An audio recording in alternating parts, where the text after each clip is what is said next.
Hello, I'm ibxtoycat, and every now and then I'll get someone asking me to do funny personal stories or something to that effect, and given that school just started around a month ago for most people, I figured I'd do one based on school. So this one might help you feel better about your school life and whatnot, and your teachers in particular, because basically I was thinking back to, my most memorable moments from school, and all of the ones that stuck out the most, or the ones that came to me first as, the most big and, brightest ones, were about bad teachers that made me think, how can you be so inept at your job, and why are you employed to do something so awful? And I figured I'd just share a couple of stories regarding teachers that were just like, why would you do that? So let's get started with the first one. This is from middle school in the UK. So this is year 6, I believe that means I was age 11 or 12 during this, and involves my year 6 maths teacher. So as a teacher in a whole, she was a little bit weird. She had a master's degree in computer science, which she brought up quite a few times over the course of the year for kind of small things, and once my friend even asked her, she was like,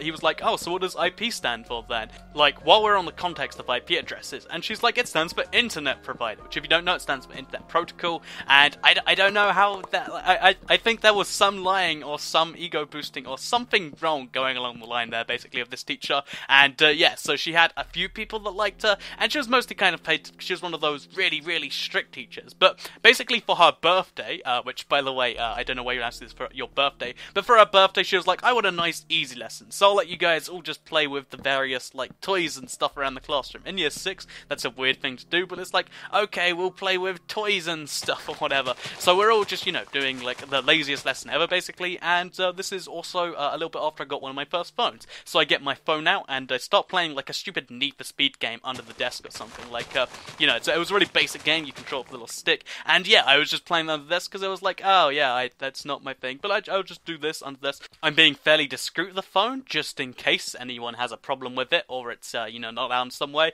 and basically what happens is she doesn't find out for, the vast majority of the lesson, so, maybe 40-45 minutes of the hour lesson, and then at some point she walks past and she sees it, and she's like, oh, have you been using your phone, Andrew? And I was like, yeah, I've just been using it to do the same thing, that everyone else has been doing. I didn't figure it really mattered, or, whatever year 6 equivalent of me said, and she said, oh, well, because you betrayed my trust, I'm going to have to tell everyone else to stop their lesson, and we're going to have to go back to maths now.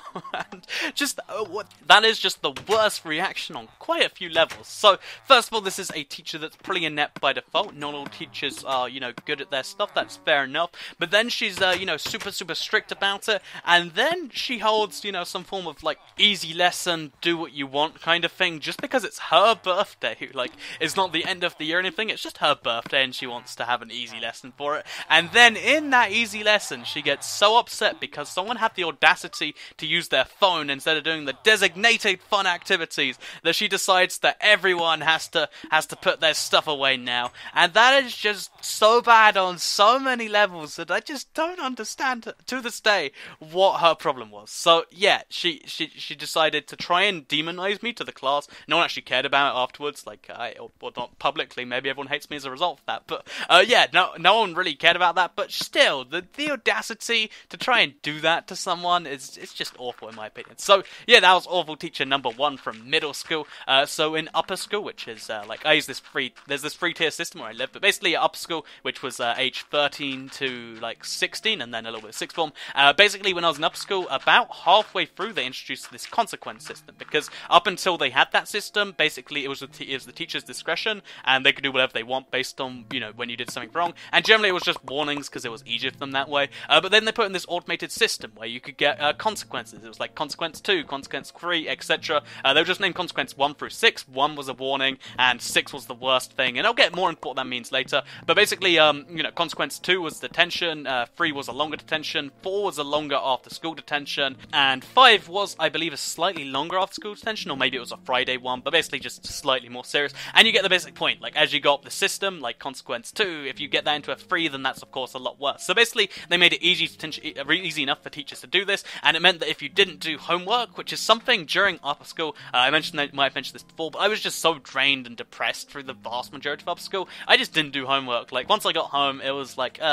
now I can kind of be relaxed a little bit. So I just didn't do homework, which isn't a very smart idea, but, you know, it was what I did, basically. Maybe during the entire, like, 3 years I was there, I completed, like, single digits number for homework. I'll say that much, and I'm pretty sure I maybe had somewhere in the 3 or 4 digits assigned. So, yeah, didn't do much homework, that's my own issue. But then when they introduced this system, basically, for the first year of it, so it was introduced in my second year, it didn't actually do anything. If you didn't go to a C2 detention, or a consequence 2 detention, you got put into a C3, and then into a C4, and then into a C5 if you kept missing them, and it was basically encouraging you to go to your detentions, and if you didn't need to go, then you got a long one, basically. But I realized this loophole in the system, because of my, you know, just wanting to put problems off. Basically, if you went to C5, it just disappeared afterwards. So basically, if I didn't do homework, then they'd give me a lunchtime detention, which would turn into an after-school detention, which would turn into a Friday detention, but then even after all of that, basically what would happen is it just disappeared because there was some problem with the system, or maybe they had to do it manually, I'm not sure, but yeah, basically, I realized that I didn't have to actually do anything, because as long as when I got a consequence, it would just go magically disappearing from the system. So they finally actually fixed this bug, or realized what was going on with this bug, in the second half of my last year there, and basically they realized I had so many of these attentions, because, you know, getting a really minor thing, and then getting it upgraded and upgraded and upgraded, meant I had so many of these super heavy detentions, and she, you know, they could trace it back basically all the way back to when they started, and see it was just, oh, I missed some homework, and you know, they were meant to be like 20-minute detentions or something like that. And admittedly, I didn't go to them, so it's kind of my fault that they got super upgraded, but you know, that's what's going on there. So let's explain what they did here. So,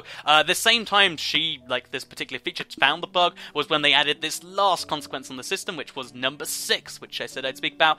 Basically, this was a potential for being expelled, or it meant that on the nearest Tuesday, you had to go in the entire Tuesday, which was a shorter day at art school for some reason. I still don't know why. But basically, yeah, they had to go for the Tuesday. You came in at 9, and then you left at 5. So an 8-hour detention where you sit there and, like, you don't have anything to do. They sometimes give you work, but you just sit there for 8 hours of a day. So I don't know what the point of this escalation was, but basically they then fixed it to make it so the consequence 5 just turned into a number 6 if you didn't do it, which admittedly, again, my fault for just not going to things, but still, they made it so they turned into C6s, so I went to speak to her about it, and instead of just being like, oh yeah, that's reasonable, we'll turn them back into, you know, Friday detentions for 45 minutes, that sucks for just not doing homework, we'll make you do that instead, or whatever. What she said is, she tried to level with me, she called me in constantly, like maybe once every couple days, or whenever it happened, and she tried to level me and like seem like the good guy and be like, oh, I see you've got like 5 Tuesday detentions on there, like, you know,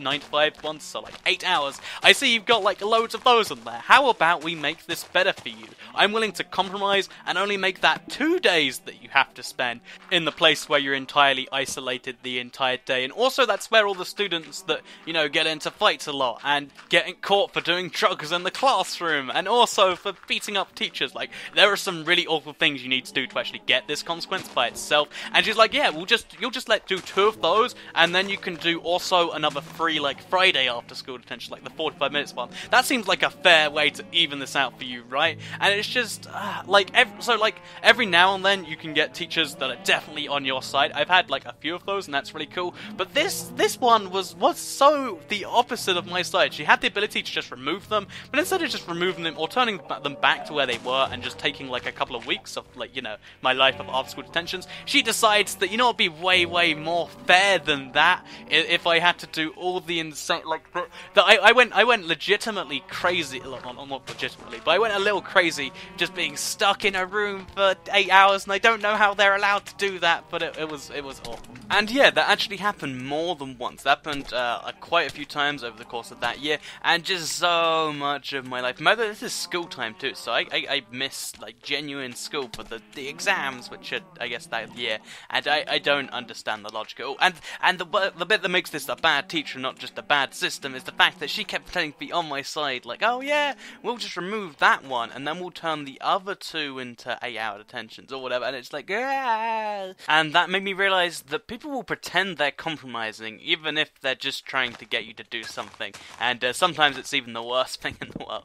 So yeah, that was one of the worst teachers ever, or maybe even worse than the first one. So that's 2 bad teacher stories. I hope you enjoyed them. If you did, you can like the video. If you want more personal stories, let me know by doing that. As I said, it's like a niche thing, so if it's your thing, then liking it helps. Sharing it if you really like it also helps. And I was thinking of doing a second video on like bad students or whatever, like people that I came into contact with that just you know, weren't the greatest of people. And if you want to know about that, then you can let me know in the comments. Thank you for watching the video, and goodbye.